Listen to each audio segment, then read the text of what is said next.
All right, so next is the Mexican-American War, 10 years after the Texas-Mexican War. These are some of the things I'll be talking about, and I'll go over each one individually, so you don't have to rush to write all of this down. You'll just recognize them when they pop up again and I focus on them.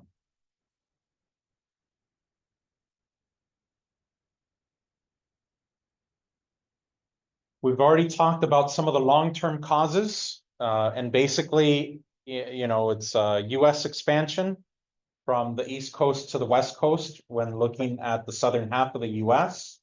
It's filibustering. And then by the middle of the 19th century, we had a term for this called manifest destiny. Manifest destiny is a term coined by John L. O'Sullivan. O'Sullivan was the editor of a newspaper. Oh, I'm sorry, it may have been technically a magazine. And manifest destiny was this idea that the United States was destined to stretch from sea to shining sea because of their superiority. And so, they were favored by God, and they were going to put the land to better use than Native Americans or Mexicans in the West. And so then these stereotypes of the lazy Mexican, again, serving a purpose for the purpose of justification of taking of land. Now, in 1845 was an election year, and James Polk was running with these ideas. These ideas were about continued expansion and manifest destiny. Wanted to expand into Oregon and wanted to expand into Texas and Mexico. And so when he was campaigning, he would, I mentioned before that Oregon, so that up in the Northwest, had been contested by Spain, by Britain, and by the United States. With the Adams-Oñez Treaty, Spain pulled out of that, and so now it's contested by the US and Britain. So the United States was encouraging people to move to Oregon to help the US have a stronger claim. That is what's remembered as Oregon Fever in 1843. Let's see, do I have? No. Sorry, I need to organize these slides a little better. Oregon Fever, 1843. There we go. Same here, Oregon Fever, 1843. And so in 1843, there were 1,000 people from the US who set out to Oregon, again, to help the United States have a stronger claim to that territory of Oregon. And another one of his expressions or mottos or slogans related to Oregon was 54-40 or fight. And what does this mean? And actually, I should also mention, what does the reoccupation of Oregon mean? So the way that, so today we talk a lot about political spin, or the news, spinning the news, to make it look more favorable for one view or another. This was already in place back then. And so James Polk didn't say, help us get a stronger claim on Oregon. He was saying, he was portraying the US as having been slighted, and all we were doing was defending ourselves. And so we weren't taking Oregon, we were taking it back. We were reoccupying it. But then he says 54-40 or fight. So by that, Polk was saying not only is Oregon ours and we're taking it back, but it goes up, Oregon goes all the way north to the 54-40 latitude, which is the southern border of Alaska. So not only is it ours, but it goes all the way up to Alaska. There's no Canada there. That's Oregon and it's ours. And then there was the reannexation of Texas. And so again, Texas had never been part of the United States in any way, shape, or form. But he didn't say we're going to make Texas part of the United States. The way he, campaigned is that we're going to take it back. It's ours, and we're just taking it back. We're just fighting for our rights. We're reannexing it. And this succeeded. James Polk was elected in 1845. And now, recall that Mexico never acknowledged the independence of Texas. And Santana, the Mexican government had gotten rid of Santana because of what happened in Texas. But then once the US was threatening war again, they brought him back to help him fight against the US. As a last-minute effort, the US offers to buy California and New Mexico for $25 million. This is known as the Slidell Mission. Mexico says no.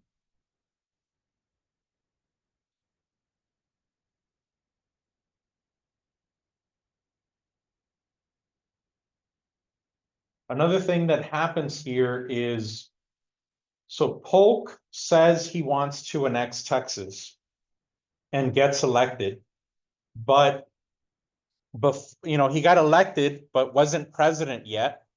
In the meantime, the outgoing president, Tyler, actually annexes Texas. So Texas was annexed before Polk officially became president. He had already been elected, but hadn't been inaugurated yet. And so the outgoing president annexes Texas. So then Mexico breaks off diplomatic relations. This is typically what happens when countries feel like, okay, we've tried to resolve this with diplomacy, and the last thing that happens right before war is they pull their diplomats out and say, okay, we're obviously not going to be able to settle this diplomatically. And so it's typically what happens right before war, at least historically. So they break off diplomatic relations. Both countries send their armies to the border, but the border was in dispute. And I'll show you that in a map in a second. Mexico claimed that the southern border of Texas was a river called the Nueces River. And Texas and the US claimed that the southern border of Texas was the Rio Grande. And so when both countries send their armies to the border, there's not agreement about where the border is. And so when Polk sent the US Army to the border, he knew that they were crossing into disputed territory, and he actually expected them, wanted them to begin the fighting there, so that he could go to Congress and tell Congress what he told them, that American blood had been shed on American soil. And this was because back then, I mean, based on the Constitution, but in modern times, we've given more power to the president to be able to do, war. Back then, presidents needed Congress to declare war before you could go to war. So he went to Congress and told them, you need to declare war on Mexico because they've already killed US citizens on American soil. And but a couple things. One is it wasn't on US soil. It was in this disputed territory. He had sent them for that purpose.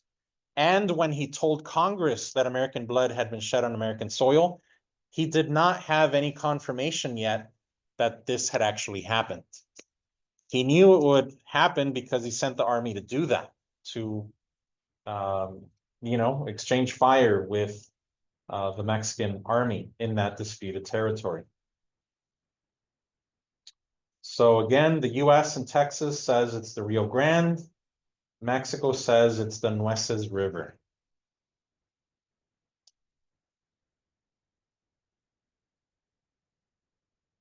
Here's a map showing, the Nueces River here, and then the size of Texas.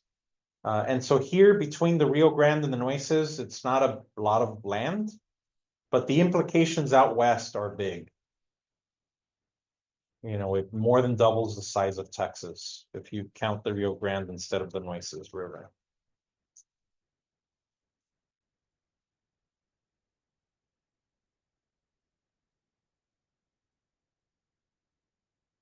Abraham Lincoln was a senator at the time, and he called out Polk. He said, really, American blood has been shed on American soil. Show me the spot where that happened. It was remembered as the Spot Resolution, where he said, I call your bluff. I don't think this really happened. Show me where. And then there was also the Wilmot Proviso, where they said, okay, we just admitted Texas as a slave state. So the Wilmot Proviso says that any land we acquire from Mexico as a result of this war, any new land beyond Texas, will not be slave territory or slave states.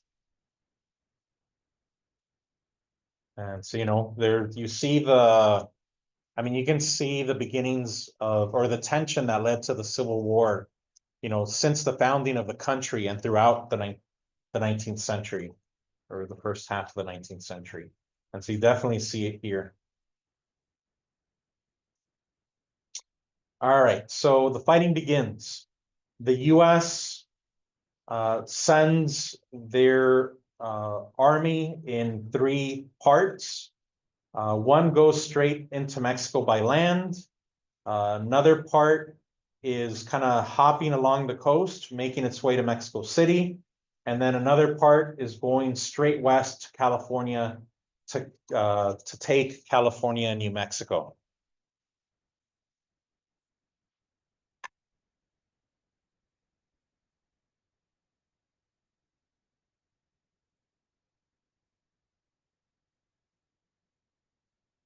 One of the stories of the Mexican-American War that doesn't get a lot of attention in the United States is the St. Patrick's Battalion, the San Patricio Battalion.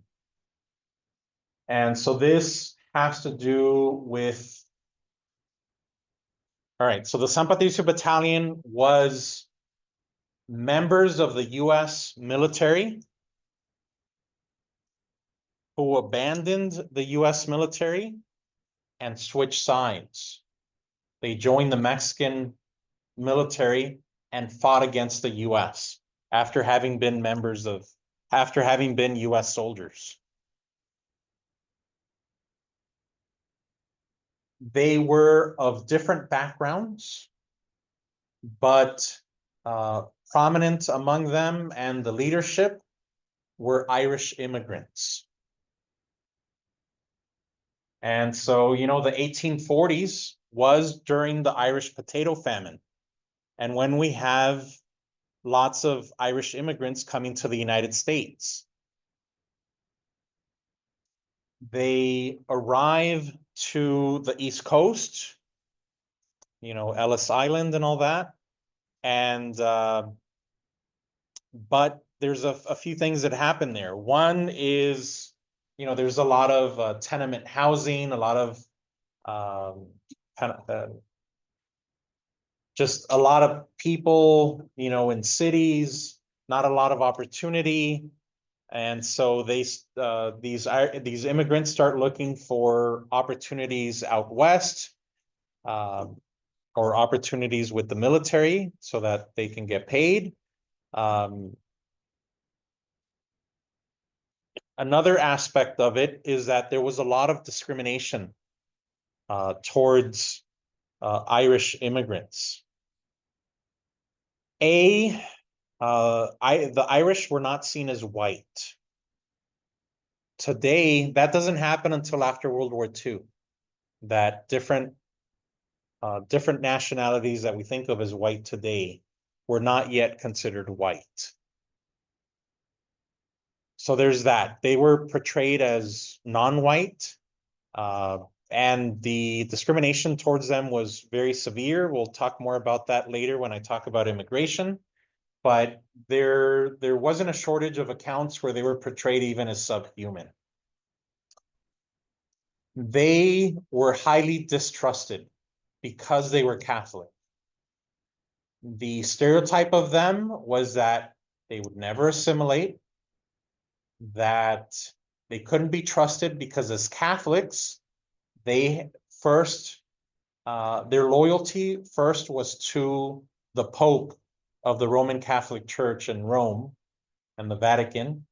And so therefore you couldn't trust them to become loyal to the United States. They were disloyal immigrants. They were portrayed that way.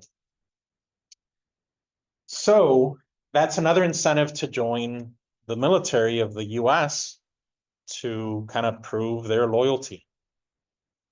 But once they were in the military and this fighting begins, this war begins with Mexico, there's a lot of immigrants, a lot of Catholic immigrants, and especially the Irish, who were conflicted by this war.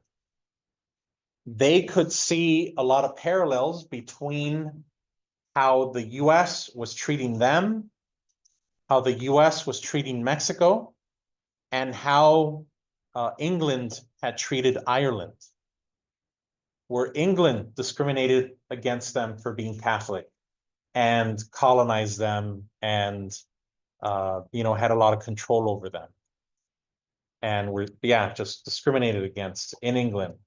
And so then there were many that were conflicted about this war with Mexico because they saw a lot of similarities between their own experience, their own history, and the way the US was treating Mexico.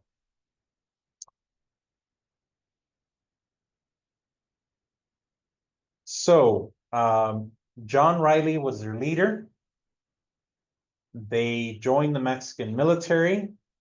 One of the battles they were most involved with was the Battle of Churrubusco in 1847, where 260 San Patricios fought in it. The San Patricios were primarily working in artillery. So they were the ones, moving the cannons, pointing them and shooting them. There were 260 that fought at that battle, but 80 of them were captured by the US Army. 50 of them were executed, and 15 of them were branded. Now, John Riley, their leader, so he was not executed, and that is because he had abandoned the US military before the war began. And so there's different penalties for going AWOL, during time of peace versus during time of war. And so there's that. He was one of the people that were branded. What does it mean to get branded? It's what people do to animals and farms, to horses or cows, where they put they have an iron with an emblem of, say the owner, and they put it in the fire, and then they put it on their skin and burn it on their skin. In the case of John Riley, they got an iron with the letter D for deserter, and they put it on his cheek, and it turns out it was backwards. So then they did it right side up on the other cheek. And so he had both cheeks of his face branded. Now, another thing regarding this is the fact that Irish immigrants and immigrants in general went AWOL. It was actually not that unusual. The Mexican-American War is the war with the highest desertion rate of any war in US history. So there was high desertion in general. It wasn't that everyone was loyal and these Irish immigrants, are proving that they can't be trusted and they deserted. There was high desertion, period. And then talk about spin, from a Mexican perspective, they would say that the San Patricios were that the San Patricios, saw that it was unjust what the United States was doing, and that John Riley was so adamant about doing the right thing that he chose to never return to the US, got married in Mexico, lived the rest of his life in Mexico. From the US perspective, same facts, different spin. They would say that John Riley was so ashamed by what he had done that he never showed his face again in the United States, and that he became a drunkard in Mexico and just lived the rest of his life in Mexico. Same facts, different spin. For Mexico, till this day, they have plaques up, they have statues. Every St. Patrick's Day, Mexico celebrates the San Patricio Battalion. The US, most people don't know about it. And part of that is intentional.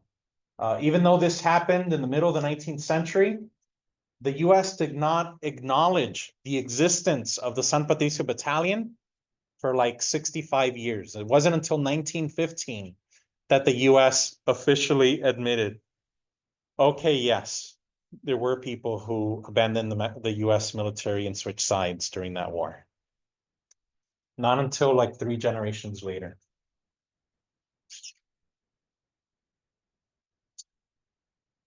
There is the Siege of Veracruz.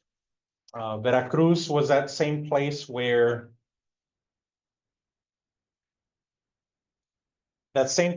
Cortez had arrived to then make his way to Tenochtitlan. Tenochtitlan became Mexico City. And the US went to Veracruz, the most important and biggest port and closest port to Mexico City. They had ships. This is kind of hard to see, but this gray area is the Gulf of Mexico. This white area is land. The US had the largest amphibious landing in its history. There were ships bombarding Veracruz. There were troops landing. It was the D-Day of its time. It was the largest amphibious landing before World War II with 12,000 soldiers. And so they on land surrounded Veracruz and bombarded, laid siege to Veracruz. So from US accounts, here you see from a US perspective, they build fortifications, they bombard Veracruz. From a Mexican perspective, inside the city of Veracruz, they were arguing that they weren't just attacking the military installations, they were attacking the whole city. And so then the whole city suffered with this siege and bombardment. And there was another filibustering incident in California, where before the US Army arrived to California, there were some US citizens that had been living there, and they did a filibustering incident where they took over a military fort in Northern California, and they said, you are now free and independent, and we're going to be in charge. And they made up their own flag. They called it the Bear Flag Republic, and they pulled up the flag. And so California, similar to Texas, was its own country, but Texas was its own country for about 10 years. California was for less than 4 weeks, so less than a month. In less than a month, the US military shows up and says, what the heck? Why'd you do this? What is this? And they're basically like, sorry. They take down the Bear Flag Republic flag and they put up the US flag.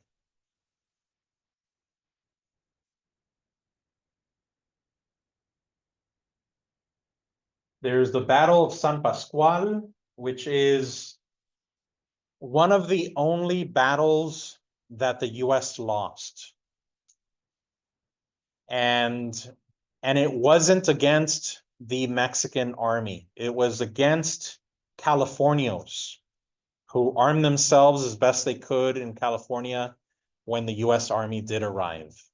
Californios, and it's kind of Spanish Americans in the Southwest were known for being good horsemen. That is where we get cowboy culture from. And so they were up on horses.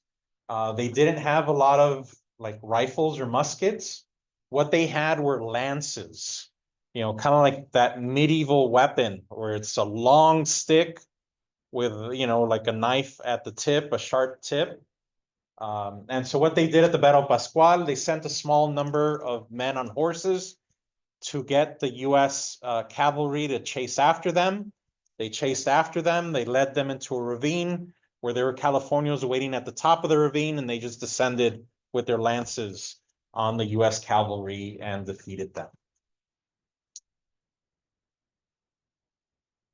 And you don't have to know Andres Pico, just the last governor of Spanish California. There's Los Ninos Heroes. Los Ninos Heroes is a good example of, I don't know, kind of government propaganda. It's not just the US that does this. Most countries do this, and Mexico is not an exception.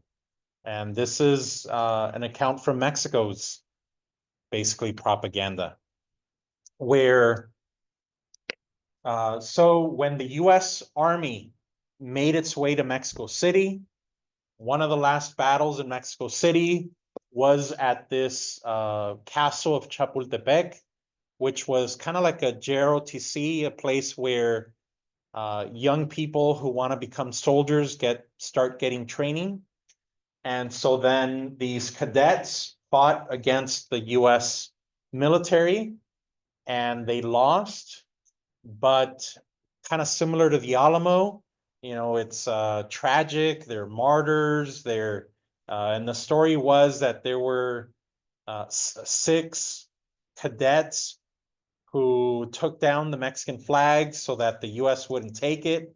And there was a couple of them that wrapped themselves in the flag and jumped off the castle, off the edge of the cliff, and died.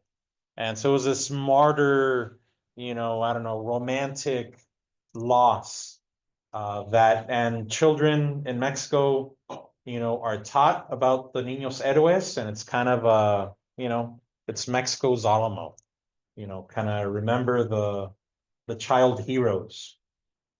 Why do I say it's propaganda?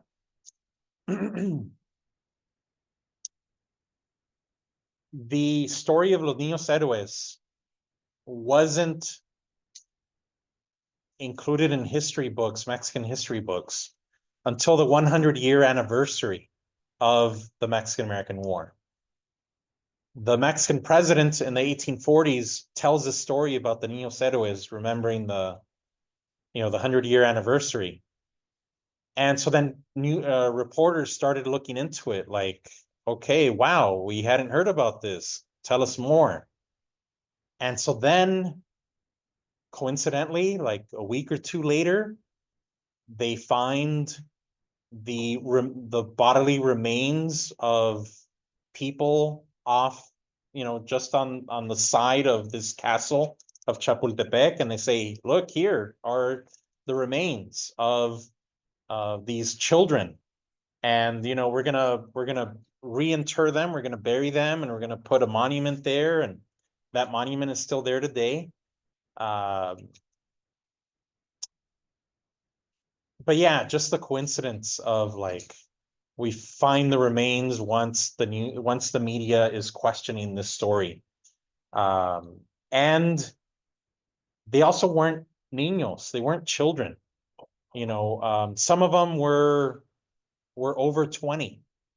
Some of these cadets were over 20. They weren't children. I think the youngest, was a teenager. I think they were like 16. And so So yeah, it's part of Mexico's own, what they choose to remember. The war concluded with the Treaty of Guadalupe Hidalgo in 1848. Treaty of Guadalupe Hidalgo, 1848. You might find different accounts where history or accounts of this history that want to minimize how much Mexico lost. They'll say that Mexico lost a third, and other sources that want to emphasize how, that they lost a lot, they will say Mexico lost half. It's basically a matter of whether you include Texas or not. If you include Texas as part of what they lost, then it's half of Mexico. If you don't, then it's a third. And so they lost Texas, California, Nevada, Utah, Arizona, New Mexico, and parts of Colorado and Wyoming. Here is a map of that territory in those states.